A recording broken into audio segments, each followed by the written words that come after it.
Hello, everyone. Welcome back to Concordia University's Fourth Space for the last part of engaging in with communities, s'engager dans et avec la communauté. For the lightning round, just a quick note, important for us to mention, we are streaming to YouTube live from Fourth Space, and we are located on unceded Indigenous lands here in Tiohtià:ke, Montreal. Anyone joining us on Zoom, if you have any questions, comments, please put them into the chat. Those of you in the space you already know, just lift a hand, we'll get a microphone over to you. Okay. I'm very happy to pass it back to Gabrielle to introduce the rest of the afternoon. Thank you. Okay, so we are gonna, I wanted the slide, but it's okay. So we are going to introduce Elise Stolte. Elise Stolte, who is gonna talk about the citizen agendas in Calgary. Donc, Elise Stolte, elle va nous parler d'un projet d'agenda citoyen à Calgary. Merci beaucoup. Should I use this mic or this mic? The podium?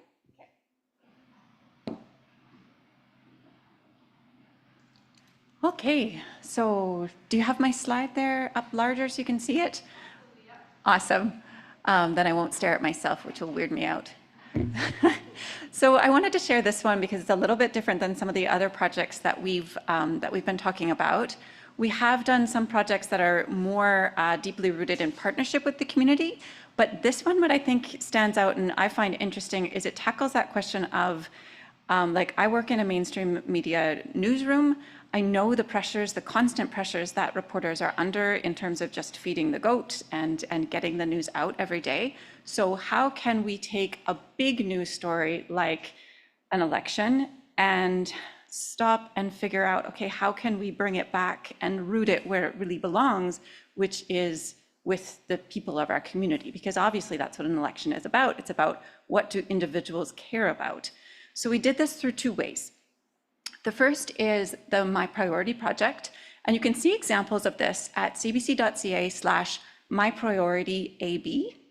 Basically what we did is we started with a big call out to everybody in the province to offer people the chance to share what was their priority this election and to do that with support. So we were offering a workshop and then one-on-one support to actually do this work. And what was interesting is that when I heard back from people about why they wanted to participate, it was that support that really made the difference. It wasn't that they just wanted a platform, they wanted to help tell their story clearly, which I thought was really cool. We heard back from 250 people who all filled out our application, and I went through all of those. And then we mapped it out to make sure we were hearing from the diversity of perspectives across the province and especially across the political spectrum. Which meant that we definitely heard more from people from urban areas and more left-leaning, and so we really deliberately found people who would share out the opportunity and find people that they could recommend from perspectives we hadn't heard as much. What I thought worked best about it was that we focused on telling the why behind what somebody's opinion was. So most of it is more first person, and then at the end, they kind of lead you up to why they feel the way they do. And because it was a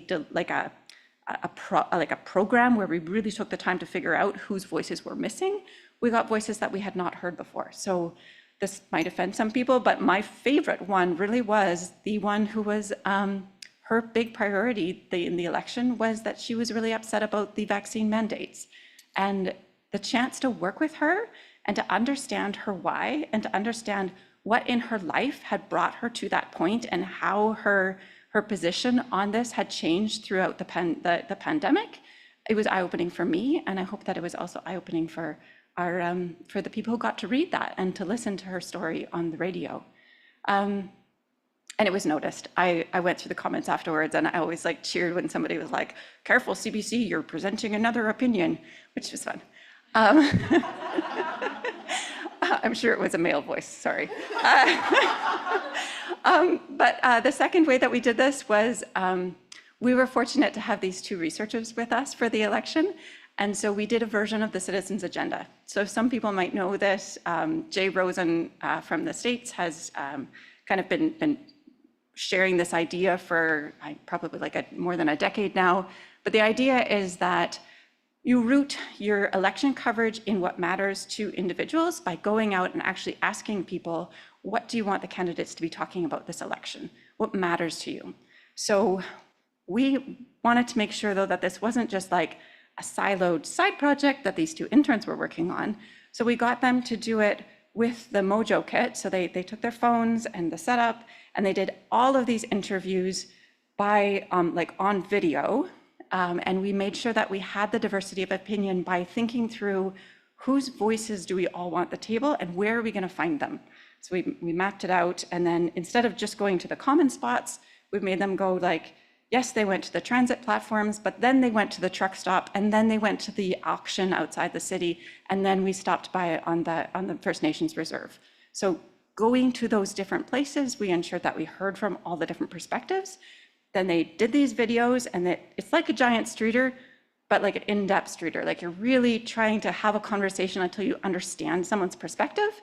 And then they brought those back and they cataloged them so that the contact information, the key quotes, and the insight was all available to the reporters who are trying to work on deadline and feed the goat. But also what we learned is that the reporters really wanted these perspectives. They really want to do a better job. They want to understand the diversity of views, and they feel the time crunch. And so I got notes back from the reporters. It was like, I love this so much, I've got it on both my screens. And like sent me this big screenshot. So we did get those voices into the news stories in a way that I think was authentic and served our community.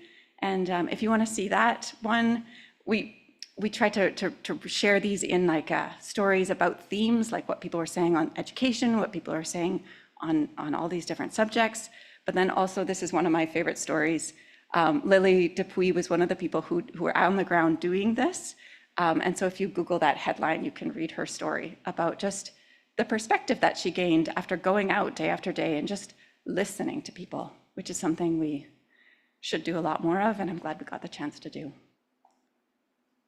That was my 5 minutes.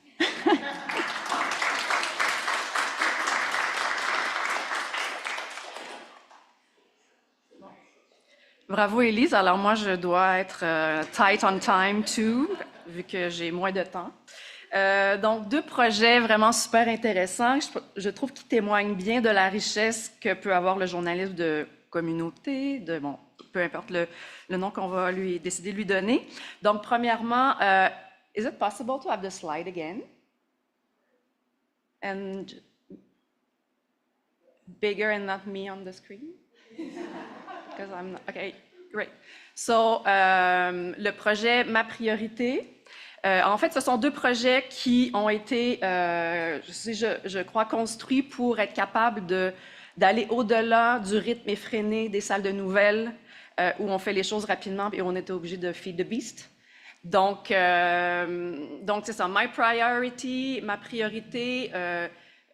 Elise est allée voir plusieurs personnes, 250 personnes ont donné leur opinion sur les sujets qu'ils auraient aimé voir traités lors des élections.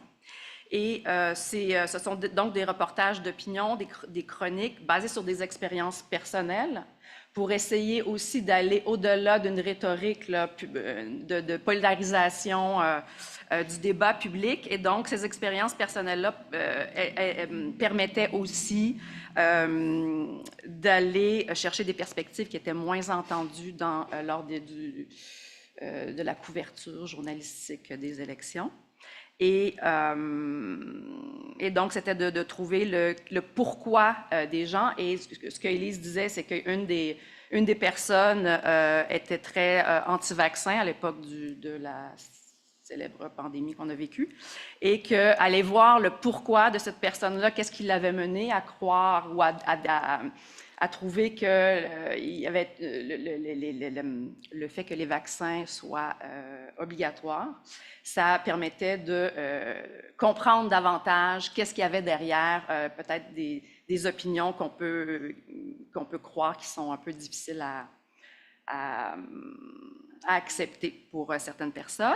Et sinon, l'autre projet, Citizen Agenda, donc l'ordre du jour citoyen, donc des vox pop, mais un vox pop sur le long cours, qui a permis de rencontrer, d'aller faire un vox pop, mais de ne pas rester seulement dans les centres urbains, si je comprends bien, donc, où souvent les gens sont davantage de gauche, et donc d'aller chercher des opinions politiques différentes dans différents endroits, mais d'avoir le temps et de voir qu'est-ce que les citoyens voulaient que leurs candidats, que les candidats en liste discutent lors de ces campagnes électorales-là. Voilà.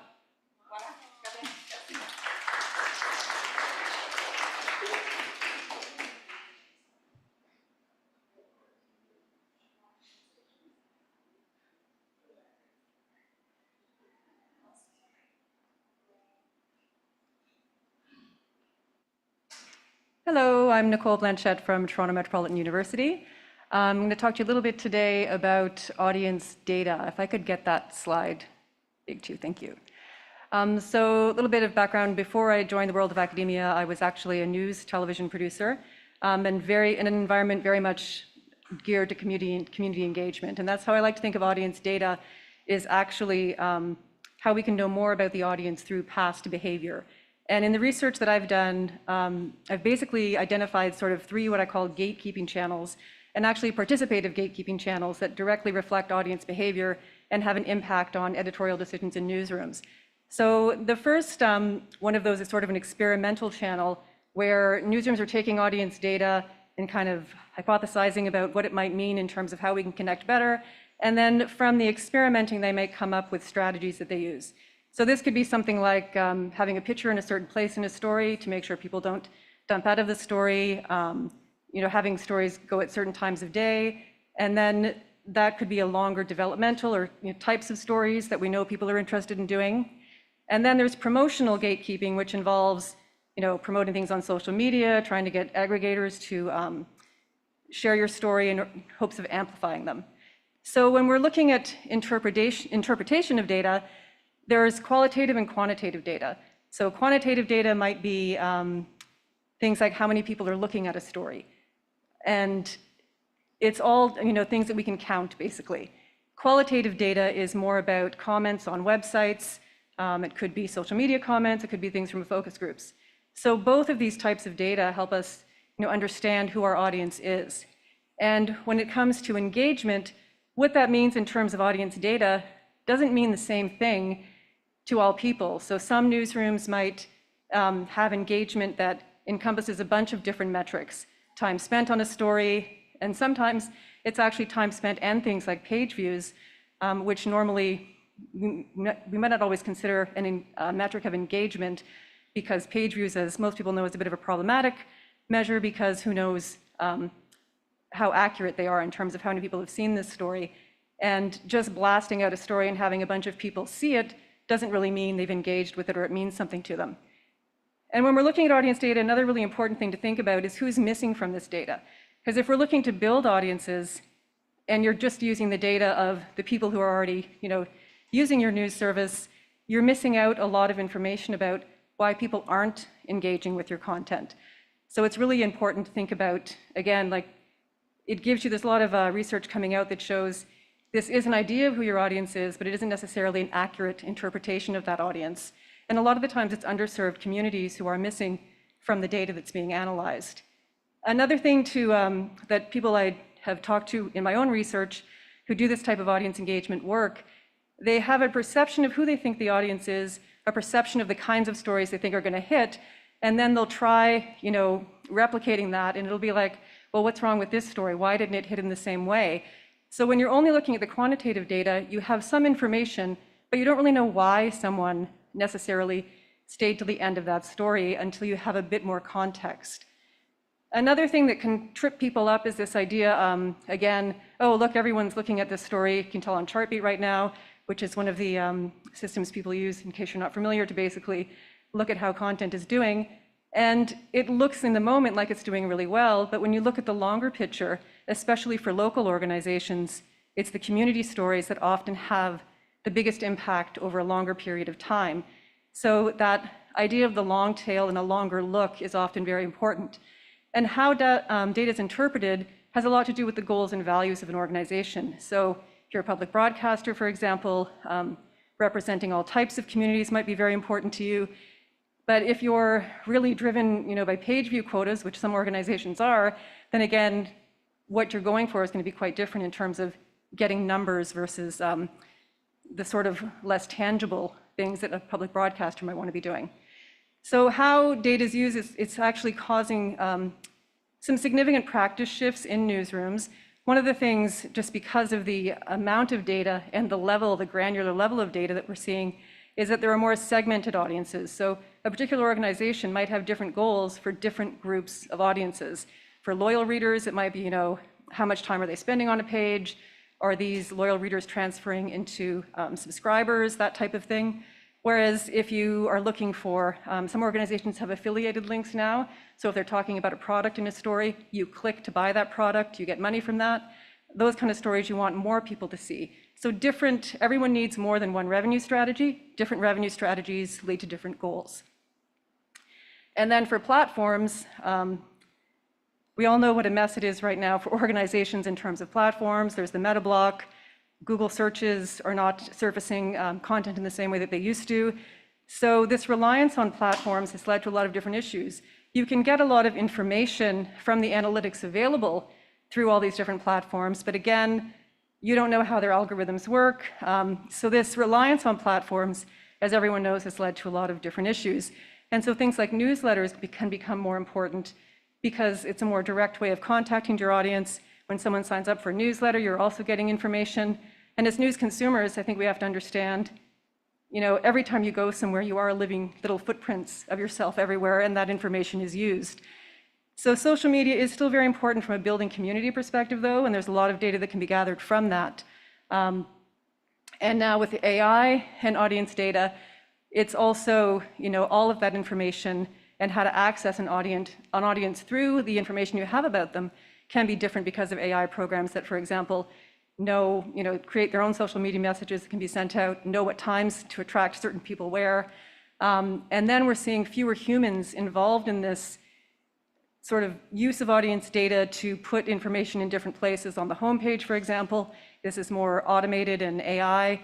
The Globe and Mail Sophie, for example, actually has a formula that will decide who pays for what. So one person might pay for an article, someone else might not.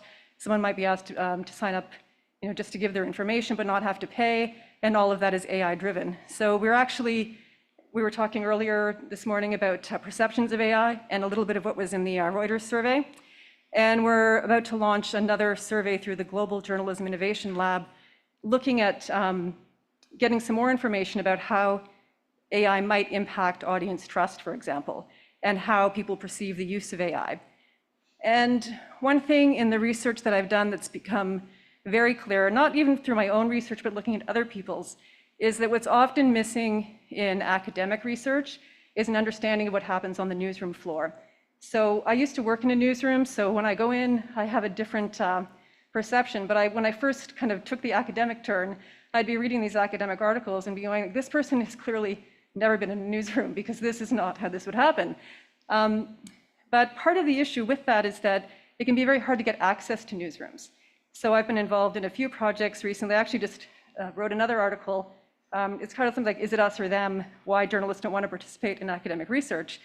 Because if you, for example, are doing a content analysis on a web page, it can kind of tell you what's happening. But if you're in the newsroom, you don't really know why those decisions are being made. So I think better relationships with journalists will lead to better academic research, better understanding of how audience data is being used.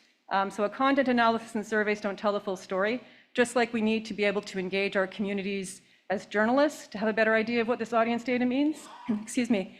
We also need better engagement between academics and journalists to figure out what this information is and how we can all work better to use audience data specifically to engage the communities who are underserved.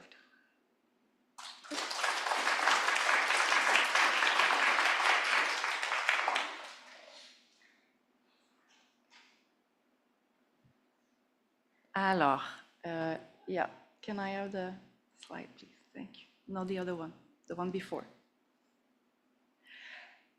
Alors, c'est le résumé de Madame Blanchett sur une recherche sur les données de l'auditoire. Donc, c'est super intéressant, c'est que elle a trouvé des enjeux par rapport à la façon dont des enquêtes ou des analyses académiques sur les médias en rapport avec l'auditoire, là où il y a des enjeux. Bon, les enjeux d'interprétation des données, par exemple, elle a remarqué qu'il peut y avoir des données qualitatives qui n'expliquent pas tout, donc le besoin d'avoir des données qualitatives et quantitatives sur les auditoires. Donc, le type de données, parfois des données qui manquent aussi. Qui est-ce qu'on est allé interviewer, par exemple, ou qui on n'est pas allé interviewer. Donc, les données viennent d'où? D'où elles proviennent. Aussi, elle parlait du fait que les plateformes peuvent être utilisées, des plateformes comme les réseaux sociaux peuvent être utilisés pour récolter des données, mais encore là, il faut voir comment ces données-là sont utilisées. Il y avait aussi l'intelligence artificielle, donc des enquêtes sur des audiences, et puis l'impact sur la confiance, donc toujours de voir comment ces données-là sont utilisées, puis comment elles sont interprétées aussi par les chercheurs, mais aussi par les journalistes, et qu'est-ce que les médias font aussi avec les questions et ces données-là. Et elle mentionnait aussi le fait que souvent les chercheurs comprennent plus ou moins peut-être comment les médias fonctionnent et n'ont pas vécu en tant que journaliste dans une salle de nouvelles, donc le besoin de peut-être mieux comprendre comment les salles de nouvelles et médias fonctionnent pour être capable de mieux comprendre les données, parce que l'analyse du contenu des enquêtes, des données quantitatives et tout ça ne racontent pas toute l'histoire. Donc, le besoin c'est ça, de peut-être s'engager davantage avec les journalistes pour avoir une proximité avec ce milieu-là, peut-être faire des ethnographies aussi. Je m'arrête là parce qu'évidemment, la recherche de Mme Blanchett est plus approfondie que mon résumé, mais ça vous donne une idée.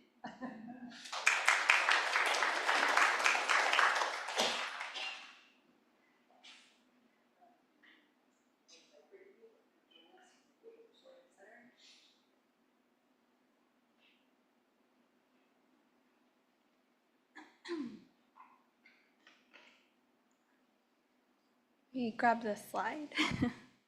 Hi, everyone. My name is Britney. I work at the University of British Columbia, and I teach there, but I also work at what we call the Global Reporting Center there. And since this is a lightning talk, I'm going to do my best to condense what was 8 years on 2 projects into 4 minutes. So I'm going to start with our most recent work, which was a set of best practices around empowerment journalism. I wanted to include this quote here. I'm not going to read it, but it's from the filmmaker Alex Pritz, who we interviewed for our empowerment journalism guide. I highly recommend his film The Territory, which you can watch on Disney via its Nat Geo, but for what it looks like to do a community collaboration in a long-form documentary. So we called our guide the Empowerment Journalism Guide. Like we've talked about today, it's just what we called it. There are many different names and terms, but it encompasses all kinds of community-engaged journalism.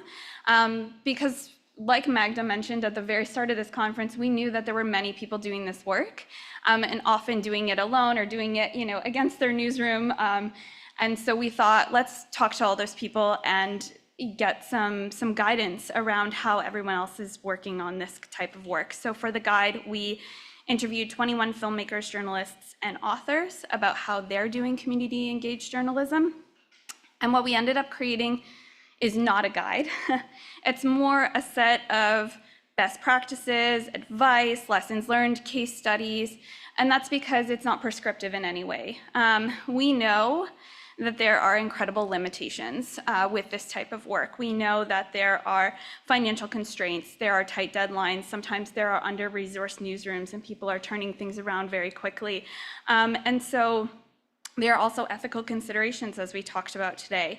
And often your priorities as a journalist might not gel with your newsroom priorities. So those things can often come into consideration as well. So what we did was we created this guide, which is this, there's a postcard at the back, so if you want to access the guide, it has a QR code here. But it is just a list of best practices, advice, some case studies. You can take what you want, leave the rest, you know, see what works for you and your own consideration.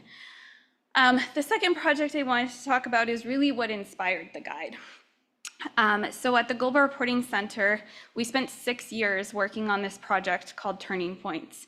I was the producer. It was broadcast in partnership with PBS NewsHour, and it was an 8-part documentary series that was filmed in Yellowknife. The films are first-person narratives about alcohol use, addiction, and healing. And the reason why the films took so long is because we had this idea to break all the rules. So we co-created the documentaries. Our team at the Global Reporting Center functioned as the videographers and the producers and the editors of the films, and then we had 8 Indigenous storytellers. They were both the directors and the writers and the main subjects of the film. So the process was really interesting. We would film together. We still did all the traditional things you do in journalism, like sit-down interviews with field reporters asking questions in a filmed setting. But before we started those interviews, we would sit down with our storytellers and say, if you were in our spot and you were giving this interview, what questions would you ask yourself?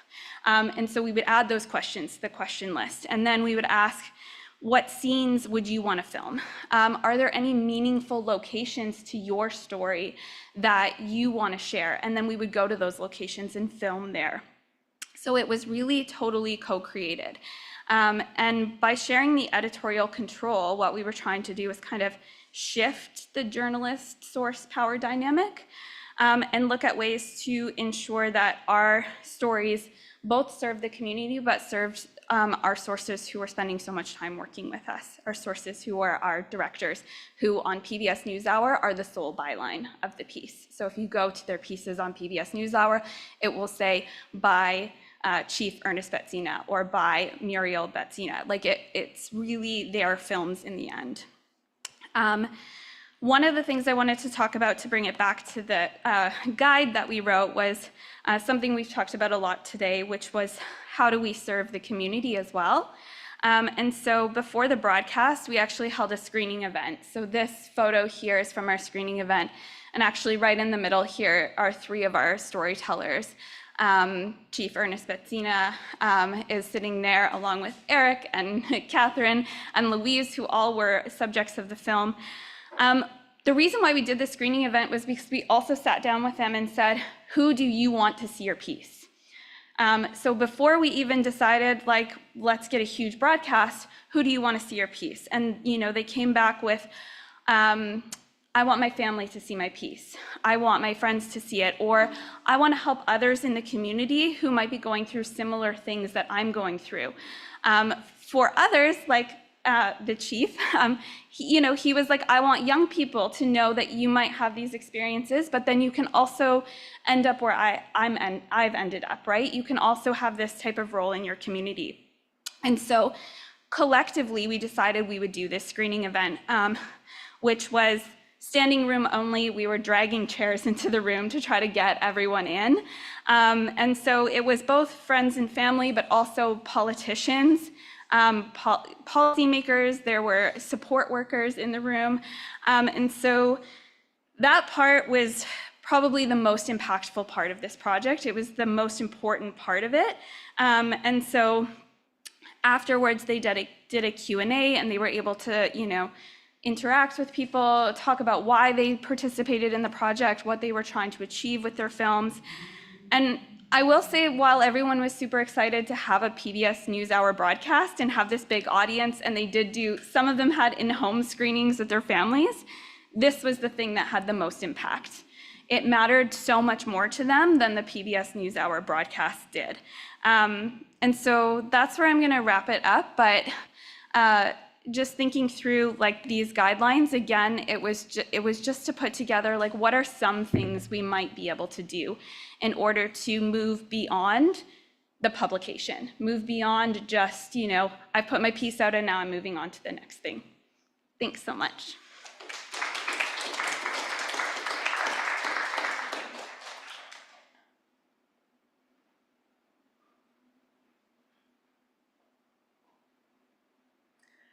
Alors, les deux projets, Britney nous a parlé de deux projets de recherche qui ont totalisé 8 ans, est-ce que je me trompe? 2 projets de recherche sur 8 ans, donc 4 ans chacun, c'est ça? 8 years of work with 2 different research projects. So, bravo. Et qui traite aussi de journalisme et de journalisme documentaire. Donc, le premier projet, c'était de rencontrer 21 documentaristes. Is that correct, Britney? You met 21 filmmakers, donc 21 documentaristes pour essayer de trouver des meilleures pratiques pour couvrir des sujets qui intéressent les communautés. Et le deuxième projet, c'est un projet avec 8 autochtones qui produisaient des documentaires aussi, et des documentaires qui ont été diffusés sur PBS et qui traitaient des questions d'alcoolisme et de la façon dont ces personnes-là pouvaient s'en sortir. Donc, c'est leur histoire personnelle, si je comprends bien. Et ce qui est intéressant avec ces deux projets-là, c'est que c'était des projets collaboratifs. Donc, le but, c'était de les accompagner, mais que finalement, le produit final soit vraiment leur propre film. Et ce que Britney mentionnait, c'était que l'échange relationnel était vraiment important entre ces personnes-là et les journalistes, et que dans le fond, c'était un projet pour aller au-delà du simple fait de produire un reportage ou un documentaire, puis après ça, de passer à autre chose. C'était de maintenir un lien et de maintenir une relation pour aller finalement plus loin. Et peut-être que j'imagine, do you have still contact with those people? Right, yeah, so that's what community journalism is about. Voilà. Bravo.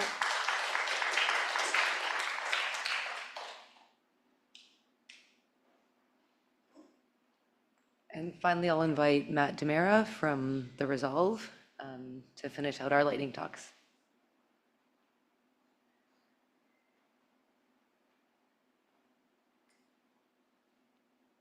Hi, my name is Matt DiMera. I'm the founder and the publisher of The Resolve, and we are an online publication focused on Black, Indigenous, and racialized communities. Originally, I was going to talk about what I usually talk about, which is the importance of funding, but I'm a little tired of talking about that, and so I thought I'd talk instead about a project we've been working on developing for the last 6 months, and really actually earlier than that. And it's a project we're really excited about. It hasn't been announced yet, but it's going to be focused on documenting experiences of racism in the education system, specifically in Ontario and BC. And so it's really a culmination of a lot of consultation and engagement that we've been thinking about since we launched in 2021. Back then, there were a lot of I say this as sort of shorthand, as everyone knows, but in 2020, there was George Floyd, and we had this racial reckoning, and all sorts of things that happened because of that, especially in the journalism world. And so we were seeing at the time a lot of news stories that were really focused on, there was sort of a wave of these stories of racist incidents in schools. So students being called the N-word, or nooses being found, or swastikas drawn on bathroom walls. And if you look, there's like a period where there's like a lot of these stories, and then they just kind of trickle off. And one of the sort of pieces we heard from our audience, both from the perspective of readers, but also from the perspective of people who were the subjects of these stories, was sort of a frustration with the lack of coverage and sort of the emptiness of the coverage in a lot of ways. Sort of this repeating cycle of sort of racist incidents as something new and novel and not connected to anything, even though there might have been a story about it just last week. And so this is something we're really trying to do differently with this project. So it's going to be a project that is, like I said, documenting racist incidents. And we're going to be talking specifically with youth, with educators, with activists, with parents. And really, it's both a traditional reported project. So it's going to have traditional reports and analysis, But the second part of it that I think is really interesting to us is we're going to be doing storytelling circles and workshops and skill sharings. And so part of this for us was we wanted to be able to tell these stories. We thought they were important, and we wanted to do it in a way that was fair to the people involved, but also in a way that wasn't extractive, because to us this really felt like it would be an extractive type of project. We're asking people to share their experiences, sometimes very traumatic. You know, the examples I mentioned were like being called names, but often sometimes there were violent incidences. You know, these often, like I said, were really traumatic things.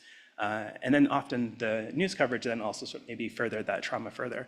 So we wanted to figure out how we could do this in a way that wasn't extractive, in a way that could honor these stories and build on them, but in a way that didn't feel like we were forcing people to do it. So we'll be doing sort of rounds of these workshops. And we wanted, I said again, to add value. So we envisioned some of them as sort of skill sharing. So we talked to people about what they were interested in. Originally, we were thinking, okay, we could do media training, not in the sense of media training as how to like better manage reporters, but how to better understand the process. So really teaching the principles of informed consent. And so informing these people how to maybe like evaluate whether a certain reporter is someone they want to talk to. And maybe be able to clearly set those parameters ahead of time. So that's one part. The other part is we're going to be doing sort of photography workshops, audio workshops, just sort of skills trainings, hopefully getting people interested in journalism itself, but also just like a chance to have them share their experiences in schools. I don't know where I am from there. Yeah, it's something we're really excited about. So yeah, we'll start with those workshops, and then we'll build on top of those. So we'll be building a second sort of reports that build on those stories. We're making it really clear to the participants that their stories are theirs to share. So participating does not mean your stories will be published without your consent if you don't want to. It's really, I think our goal is really just to empower people to be able to share their stories in whatever way feels good to them. And if they feel like sharing, that will be part of the process, but we've built it so that nobody has to share their stories. And we really think that's an important piece of this. Yeah. I think I'm over time, so I'm gonna stop there.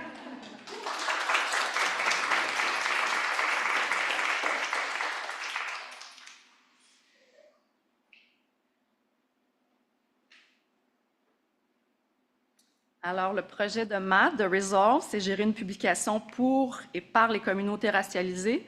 Alors, le genre de travail journalistique qui est fait avec les communautés racialisées, c'est souvent ça peut être problématique parce que ce sont souvent des communautés qui sont traumatisées ou qui ont vécu des événements de racisme. Donc, le travail de Matt, c'était de regrouper ces personnes-là et de les faire réaliser leur propre travail journalistique, mais avec une éthique vraiment propre pour ces personnes-là, pour qu'elles puissent... donc, c'était de travailler avec des communautés de couleur, des communautés racialisées qui allaient parler des incidents de racisme qu'elles avaient vécus, mais donc de les faire, de travailler avec une éthique vraiment qui respectait les traumatismes de ces personnes-là et qui respectait peut-être les contraintes, les façons ce qu'elles voulaient dire et ce qu'elles ne voulaient pas dire de ça. Et donc, parce qu'il y avait une frustration sur la couverture journalistique qui souvent était, ils considéraient qu'elle était peut-être pas complète et surtout pas assez, avec un manque de profondeur. Donc, c'est pour ça Matt leur a donné la parole. Donc, il y avait une question de raconter des histoires, mais aussi raconter leurs propres histoires. Puis aussi, Matt leur a permis d'avoir des ateliers pour améliorer leurs skills. Voilà. J'ai un problème de traductrice. Je ne suis pas capable de traduire skills. Et voilà, donc ça leur a donné, c'est une sorte d'empowerment d'empouvoirment pour ces personnes-là qui deviennent à la fois journalistes, mais puis aussi se voir respectées dans leur intégrité, qui peuvent parler de leurs histoires qui sont souvent peu médiatisées.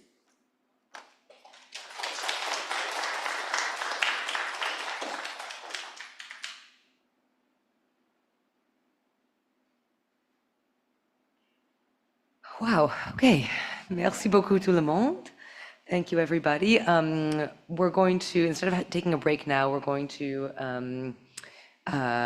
just wrap things up. And I didn't mean for the dinner to be a secret, but I never shared it with anyone. So I just sent you an email, but we'll talk about that as well. So I think maybe we'll start just with thank yous. And then we can talk about some of the themes that we saw arising and what sort of where we're headed from here. So I just really wanted to thank all of you who are here, those of you who made it to the end of the day. Perhaps the day was too long. I'll ask you for your feedback later. Thanks so much to Marie-Claude for all the translation. It seemed very exhausting. Thank you so much for facilitating our ability to do things in two languages, and not just Marie-Claude, but also Gabrielle and all the facilitators who are doing the translating. Thanks to Gabrielle, of course, my co-organizer, and to Colette. Thanks to the Fourth Space and all our funders, the JEX Center at Concordia, the Université de Montréal, and Reuters. You guys have given us all so much to think about. Maybe I'll give you a chance to translate some of that, and then maybe we can just talk briefly. I don't want to overstretch people's brains, but about what are some of the themes that we're taking out of here, and then where do we go from here?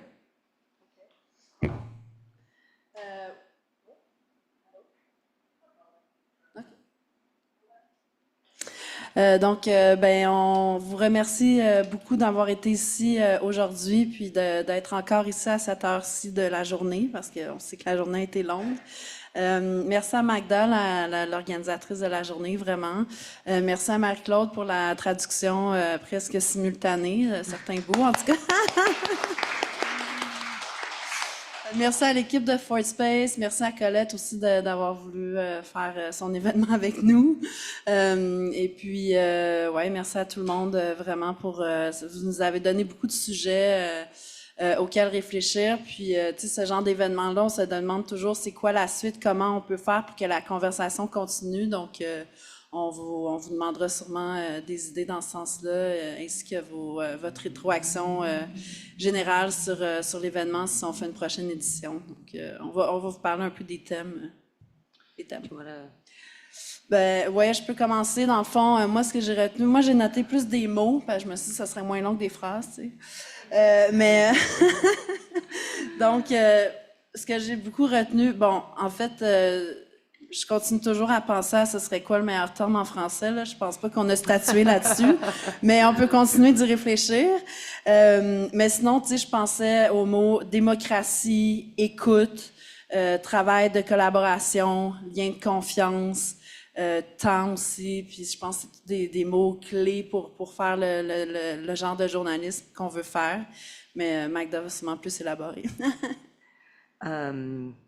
Yeah, I also drew out some themes, and I'd love to hear from you about what things you're sort of taking away with you.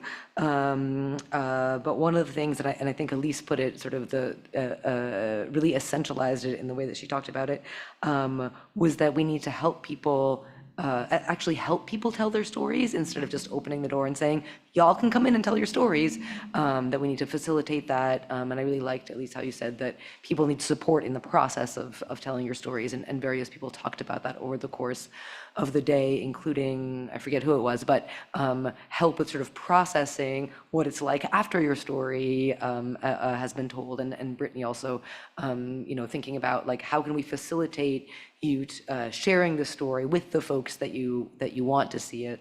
Matt talking about, well, maybe you want to work on telling your story and then you don't feel like sharing it. I loved all of that. I know Matt said he didn't want to talk about money, but money came up a lot, I feel like, and it's something I think that we're all working on. We haven't talked too much about the asks and gives, and there's not a lot up there, but I'd love to think more about how to encourage community foundations to understand that part of the quality of life in a community is the quality of news and information, and Ana Sofia and I have been talking about that. If anyone else is thinking about that, I'd love to chat with you. so many issues about representation. And really one of the things I drew from what you guys have talked about the work that you've done, is that it can be very serious. It can tackle policy issues, it can tackle systemic issues, and it can also be very personal, and that perhaps it's more about sort of the process than about the outcome. That was some of what I was gathering. Donc, ben, c'est ça, ça résume un peu les thèmes de la journée. Donc, la collaboration. On a un tableau en arrière avec les demandes et les choses qu'on donne. Je ne sais pas trop comment traduire ask and give, là, mais vous voyez l'idée. Vous pouvez le remplir, tout ça. Et puis, bien évidemment, le financement, hein, ça reste le nerf de la guerre, je pense, pour n'importe quel média, là, même les grands, même les petits. Donc ça reste au cœur de nos préoccupations. Et puis, c'est vrai, on a beaucoup de discussions avec Anna-Sophia, là, qui a fait un guide pour le financement philanthropique, qui est un des aspects, mais c'est rare qu'on peut mettre tous nos œufs dans le même panier comme média. Là, je pense qu'il faut vraiment diversifier les sources de financement. Puis après, ben, c'est ça, comment on fait pour que la conversation continue entre tous les acteurs qui sont ici. On va continuer d'y réfléchir. Does anyone want to add any other kind of themes or things that you're drawing, that you're taking with you, that you'd like to share with the group? Est-ce qu'il y a quelqu'un qui voudrait ajouter des thèmes ou des... Un petit mot de la fin ou ce que vous retenez de votre journée? Quand je travaillais dans les camps de vacances, on disait une bonne chose puis une mauvaise chose de ta journée. Will you do this again next year? How can we continue this conversation? So I jotted some things down. We could start a Slack. We could join an existing Slack. Someone back there suggested that. There is a podcast that folks are working on. We could do some virtual meetings and trainings. We could do another gathering either here or, I don't know if everyone knows this, but the reason that it's here today is that Canadian Communication Association conference starts tomorrow. Next year, that's in Toronto. So we could do it ahead of that meeting in Toronto. I know that doesn't include everyone who is here. I'd love to hear from you guys. What are any of those things useful? How do we, yeah.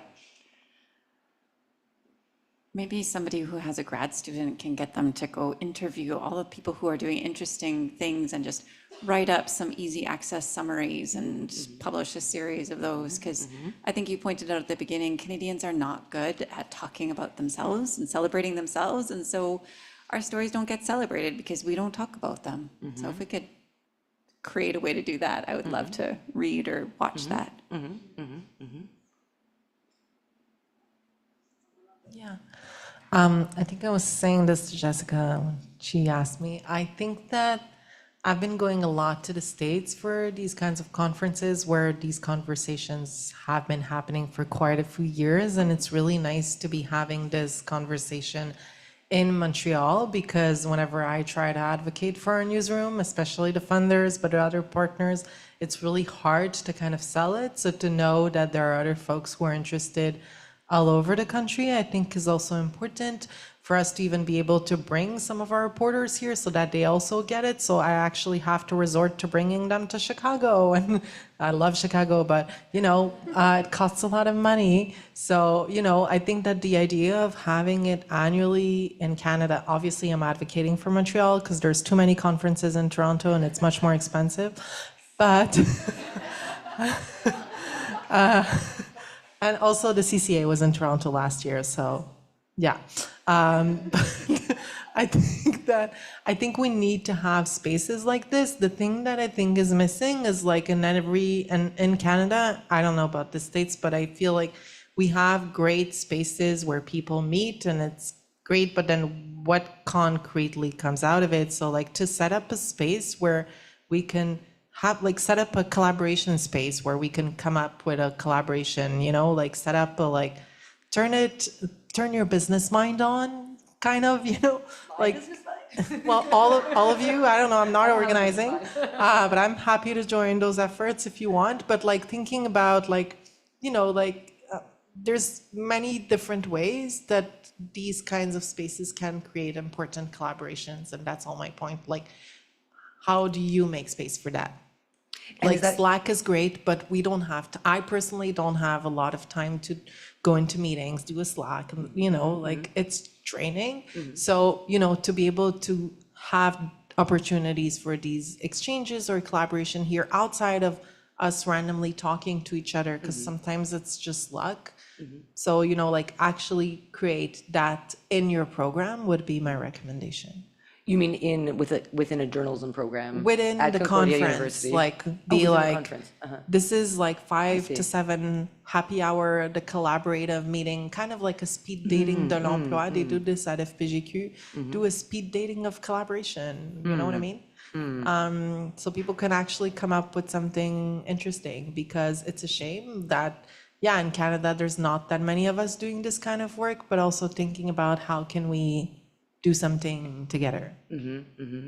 We are having dinner. We can do dinner musical chairs with your plate of fish and chips. To pick up on two of those things, so I think, Elise, you had mentioned the possibility of somebody who had a grad student, for example. So we were talking earlier about collaborations between practitioners and academics. Facts and Frictions, which is, for those of you who don't know it, is a journal, right? Which is wonderful in the way that it's set up, because it's meant to support academic work, but that's very much engaged with practical journalism work. And a number of us were talking about perhaps there being an article that we could do for Facts and Frictions that looks at some of these case studies. That would be one example. Something that could be done relatively easily. The other thing is just to pick up on the idea of what can we do that's concrete. A number of us have been talking about, you know, the federal election that's coming up. Is there a way that we can, again, work with local community partners, journalism organizations, traditional legacy journalism startups, as well as academic organizations, so journalism schools? Perhaps through J Schools Canada, we could imagine a nationwide project where we're not all doing something cookie cutter, but we can be inspiring each other. And again, maybe the results of this is something that we can study afterward in an academic sense, push the ball forward a little bit. J'ai oublié à dire que Gabriel et moi, nous allons écrire un article dans le 30. Ok, Gabriel va l'écrire parce que c'est en français. It's the Québécois Journalism Review, where we're going to write about this event. So we'll share that with you. It's not going to come out until the fall, but. Yeah, it comes out in November, but.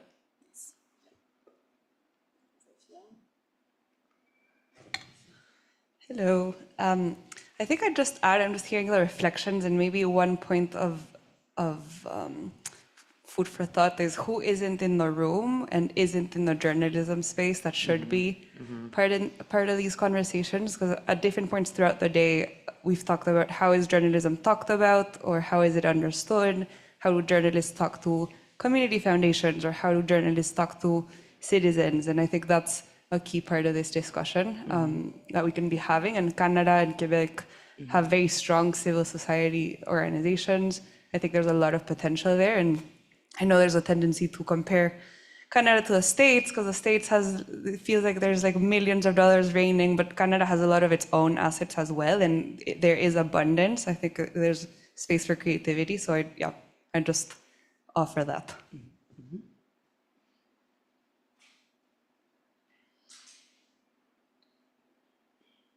Anyone else?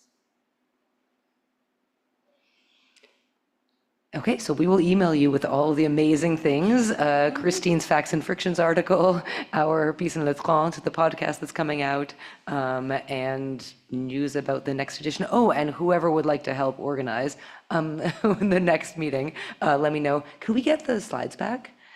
And I've lost the clicker somewhere. Oh, but this is the slide. Perfect. Okay, so please come join us for dinner at the Sir Winston Churchill pub, which is just over there.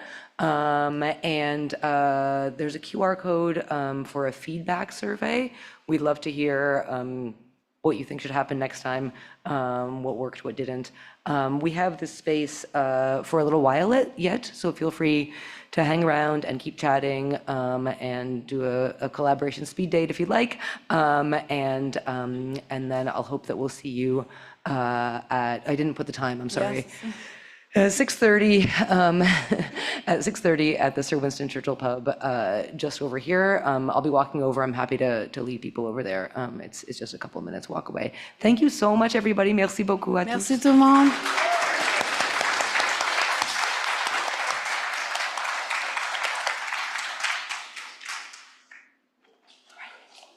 Okay, just a second thanks from us here at Fourspace, Magda, Gabrielle, Colette. Merci tout le monde d'avoir été de nôtre aujourd'hui de l'Espace 4 et d'avoir participé à cette conversation. Thank you everyone for coming in. We're closing up the Zoom and the live stream now. Just remember, it's on our YouTube channel. Check it out. Nous allons maintenant fermer la réunion Zoom et la diffusion en direct. Sachez que la conversation est déjà accessible. Je vous souhaite un bon